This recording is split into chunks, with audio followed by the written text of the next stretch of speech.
Okay. So, ఫైనాన్షియల్‌గా నేను చేసే పెద్ద బ్లండర్ ఏంటి అనేసి అంటే మనీ మేనేజ్‌మెంట్ మనీ మేనేజ్‌మెంట్‌లో నిజంగా అసలు ఆహ్, ఇంతకుముందు మస్తు కిరాకుంటుండే నాది మనీ మేనేజ్‌మెంట్. ఏదున్నా గానీ నా సాలరీ ఒక 9,200 ఉండే ఇనీషియల్ ఫస్ట్.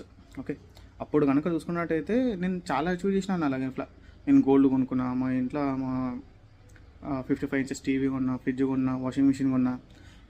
మళ్ళేంటి ఇవి కాకుండా మా మమ్మీ వాళ్ళకి ల్యాండ్ కొనుక్కోనికి పైసలు హెల్ప్ చేసినుండే అనమాట. 9,000 నుంచి 15,000, 16,000, 25,000, 30, 40 వచ్చేంత వరకు నా లైఫ్ మంచిగానే ఉండే. ఎప్పుడైతే నా లైఫ్‌లో 40 క్రాస్ అయిందో నా సాలరీ, జర కొంచెం ఓవర్ యాక్షన్ ఎక్కువైందనమాట నాకు. ఓకే.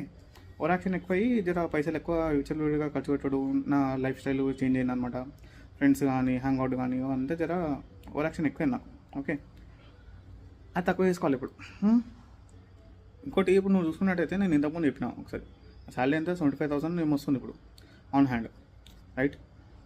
75,000 నీకు వస్తుంది. 16,500 రెంట్, మళ్ళీ స్కూల్ ఫీజు ఒక 5,000 పాపుకి, రైట్? అప్రాక్సిమేట్గా 5,000 వెళ్ళిపోతుంది దానికి. అది కాకుండా గ్రాసరీస్కి ఒక 10,000 వెళ్ళిపోతుంది. దగ్గర దగ్గర ఒక 30 నుంచి 40,000 ఖర్చు వస్తారన్నమాట నాకు ఎవ్రీ మంత్. ఫిక్స్డ్, అప్రాక్సిమేట్గా ఫిక్స్డ్ అంత ఖర్చు వస్తుంది నాకు. అంత వస్తుంది.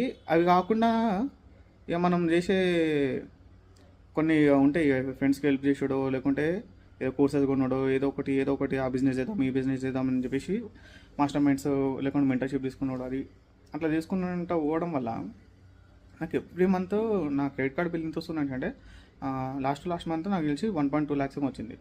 ఇప్పుడు ఈ మంత్ దగ్గర దగ్గర అన్ని కలుపుకుంటే 78,000 79,000 ఉంది ఇప్పుడు. ఓకే. నా సాలరీ మళ్ళీ 76,000. దీంతో నేను ఎట్లా కట్టుకోవాలి ఏంది అన్నీ ఇట్లా ఈ లంగ పనులే చేస్తాను మొత్తం. దీనివల్లనే నా మనీ మేనేజ్మెంట్ మొత్తం దింగింది. ఓకే. కలిసి మాట్లాడుతున్నాను, ఏమనుకోకండి ప్లీజ్, సారీ.